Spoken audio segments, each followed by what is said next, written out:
주야로 묵상하는 삶 6월 12일 토요일의 말씀입니다. 본문은 사무엘상 24장 8절부터 15절까지의 말씀이고 하나님 앞에 선 다윗이라는 제목을 가지고 말씀 묵상해 보도록 하겠습니다. 우리 먼저 본문 말씀 읽고 시작하도록 하겠습니다. 그 후에 다윗도 일어나 굴에서 나가 사울의 뒤에서 외쳐 이르되 내 주 왕이여 하매 사울이 돌아보는지라 다윗이 땅에 엎드려 절하고 다윗이 사울에게 이르되 보소서 다윗이 왕을 해하려 한다고 하는 사람들의 말을 왕은 어찌하여 들으시나이까. 오늘 여호와께서 굴에서 왕을 내 손에 넘기신 것을 왕이 아셨을 것이니이다. 어떤 사람이 나를 권하여 왕을 죽이라 하였으나 내가 왕을 아껴 말하기를 나는 내 손을 들어 내 주를 해하지 아니하리니 그는 여호와의 기름 부음을 받은 자이기 때문이라 하였나이다. 내 아버지여 보소서 내 손에 있는 왕의 옷자락을 보소서. 내가 왕을 죽이지 아니하고 겉옷자락만 베었은즉 내 손에 악이나 죄가가 없는 줄을 오늘 아실지니이다. 왕은 내 생명을 찾아 해하려 하시나 나는 왕에게 범죄한 일이 없나이다. 여호와께서는 나와 왕 사이를 판단하사 여호와께서 나를 위하여 왕에게 보복하시려니와 내 손으로는 왕을 해하지 않겠나이다. 이에 속담에 말하기를 악은 악인에게서 난다 하였으니 내 손이 왕을 해하지 아니하리이다. 이스라엘 왕이 누구를 따라 나왔으며 누구의 뒤를 쫓나이까. 죽은 개나 벼룩을 쫓음이니이다. 그런즉 여호와께서 재판장이 되어 나와 왕 사이에 심판하사 나의 사정을 살펴 억울함을 풀어주시고 나를 왕의 손에서 건지시기를 원하나이다 하니라. 아멘. 다윗의 결단으로 사울이 안전하게 굴 밖으로 나가게 되었습니다. 그랬을 때 다윗이 바로 그 사울왕을 쫓아갑니다. 그리고 굴 밖으로 나가서 사울왕에게 당당히 외칩니다. 나는 당신 주변 사람들이 이야기하는 것처럼 당신을 해칠 의도가 없다고. 그러면서 자신이 벤 사울의 옷자락을 이렇게 보여줍니다. 그러면서 다시 이야기를 합니다. 이런 절호의 기회를 맞았지만 이것이 하나님 앞에서 옳지 않은 일이기 때문에 하나님께서 당신을 세우셨기 때문에 내가 당신의 목숨을 해하지 않았다라고 이야기를 합니다. 그러면서 다윗은 계속해서 이야기를 하죠. 자신은 당당하고 여호와 하나님께서 재판장이 되어주실 것이라고 이야기를 합니다. 또한 이런 일을 통해서 결국에 다윗이 사울에게 원하는 것이 무엇인지도 명확하게 이야기를 합니다. 그것은 왕에게 억울한 일을 당하지 않는 것이라고 이야기를 하고 있습니다. 그렇다는 것은 여기서 지금 이 모든 일을 주도하시는 것은 하나님이지만 어떤 의미로 듣기에는 그 억울함을 당하지 않는 주도권이 왕에게 있음을 이야기해주고 있는 것이었습니다. 네, 오늘의 묵상은 본지와는 조금 다른 방향성이 될 수 있기 때문에 본지를 참조하시면서 또 제 얘기도 들어보시면서 개인적으로 묵상을 해보시기 바랍니다.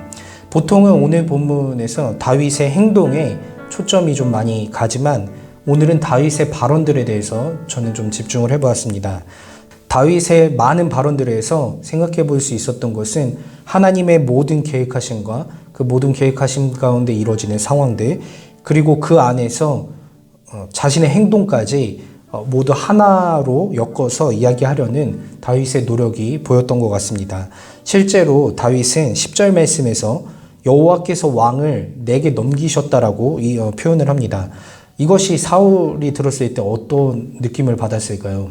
사울이 굉장히 불쾌하게 여기지 않았겠습니까? 기분 나쁜 이야기가 될 수 있었을 것입니다. 왜냐하면 그런 기회를 여호와께서 제공하셨다라는 사실을 듣는 것도 기분이 나쁘겠지만 그 이야기는 결국에 여호와께서 다윗의 편이라는 이야기가 되기 때문에 그 이야기를 들으면 사울이 충분히 기분이 나쁠 수 있었을 것이고 또 이 이야기가 갖고 있는 의미는 결국에 자기가 지금 여호와 하나님께서 자신의 다윗에게 넘겨서 다윗에게 주도권이 있었는데 다윗이 마치 모든 것을 용서해 준 것 같다라는 느낌을 사울의 입장에서는 받을 수 있었다라는 것입니다.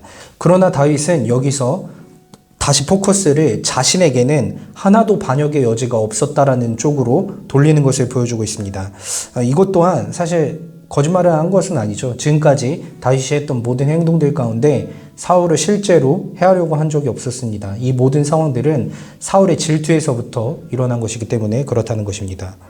그리고 마지막으로 다윗은 여호와 하나님을 재판장으로 삼아 자신의 결백함을 무죄함을 인정받아서 왕에게 억울한 일을 당하고 싶지 않다라는 뜻을 내비치고 있습니다. 저는 다윗의 이 모든 발언들이 굉장히 많은 것들을 의미하고 있다고 생각해 보았습니다. 그러니까 이 모든 상황은 결국 여호와 하나님께서 상황을 주도해 가시고 계시다는 것입니다. 그랬을 때 사울이 방금 전에 닥쳤던 상황은 분명히 여호와 하나님께서 자신에게 사울을 넘겨주었다라고 이야기를 하면서, 그러면서도 자신은 사울을 해칠 의도가 하나도 없었다라는 것. 이 모든 것 가운데는 거짓말이 하나도 없었죠. 그뿐만 아니라 마지막에서는 결국에는 여호와 하나님 앞에서 무죄함을 인정받아서 왕에게 억울한 일을 당하고 싶지 않다. 그러니까 그것은 결국에 왕이 허락을 해줘야 가능한 일이기 때문에 한편으로는 자신의 주도권, 이 모든 상황 가운데 하나님께서 내 편이시고 내가 지금 용서해줬으니 당신도 나를 용서해줘라 이렇게 이야기를 할 수도 있었지만 그렇게 이야기를 하지 않고 일정 부분 사울왕의 체면을 살려주는 일까지도 이렇게 보여줬다라고 생각을 해보았습니다. 이것은 그만큼 다윗이 여호와 하나님의 뜻 가운데 계속해서 생각하면서 계속해서 그 앞에서 살아가는 사람임을 보여주는 것 같습니다. 오늘 이 상황도 사실 어떻게 보면 그냥 지나갈 수도 있는 일이었지만 그 앞에 용기를 내서 나와서 기회를 잡고 사울왕 앞에 이야기를 한다는 것은 그만큼 자신이 있었기 때문, 그러니까 여호와 하나님 앞에서 자신의 무죄함도 인정받을 수 있고, 그리고 실제로 어떠한 일이 발생하더라도 여호와 하나님께서 보호하여 주실 것이라는 그 믿음이 있었기 때문에 다윗이 이런 모습을 보이지 않았을까라는 점을 생각해 보았습니다. 근데 이 앞전까지도 다윗에게 있었던 모습이 분명히 두려움을 가진 모습이었다라고 한다면 오늘 이렇게 사울 앞에 서는 것은 다윗에게 있어서는 굉장히 용기를 낸 모습이라고 할 수 있었을 것이고, 그 원동력은 그가 하는 모든 생각들이 결백하고 하나님 앞에서 결백하고 그 자신의 삶이 그 와중에도 여호와 하나님 앞에 서 있다라는 것을 아는 믿음이 있었기 때문이라고 보여집니다. 오늘 본문 잘 묵상해 보시면서 오늘 다윗이 보여줬던 인상적인 모습, 그 모습들 우리가 또 본받아야 될 부분이 있다라고 한다면 본받기에 소망하면서 기도로 말씀 묵상 마치도록 하겠습니다. 좋으신 하나님, 은혜를 감사합니다. 오늘 다윗의 많은 발언들을 통하여서 그가 얼마나 하나님 안에서 결백하고 또 많은 생각들을 하고 사는 사람인지를 살펴보았던 것 같습니다. 다윗이 이러한 복잡한 상황 가운데에서도 결국은 하나님 앞에 선 자라는 그 의식을 갖고 살아갔던 것처럼 우리 또한 많은 어려움과 복잡한 상황들 가운데서도 우리가 하나님 앞에서 서서 살아가는 사람임을 잊지 않고 살아갈 수 있도록 인도하여 주시옵소서. 그래야 해서 어떠한 어려운 상황 또 어떠한 상황이 닥칠지라도 그때때마다 필요한 용기들 또 지혜들 그 모든 것들을 공급받아서 은혜들을 공급받아서 하나님의 사람답게 살아갈 수 있는 우리가 되어줄 수 있도록 인도하여 주시옵소서. 감사를 드리며 믿음의 주인이시며 우리를 온전하게 하시는 예수님의 이름으로 기도합니다. 아멘.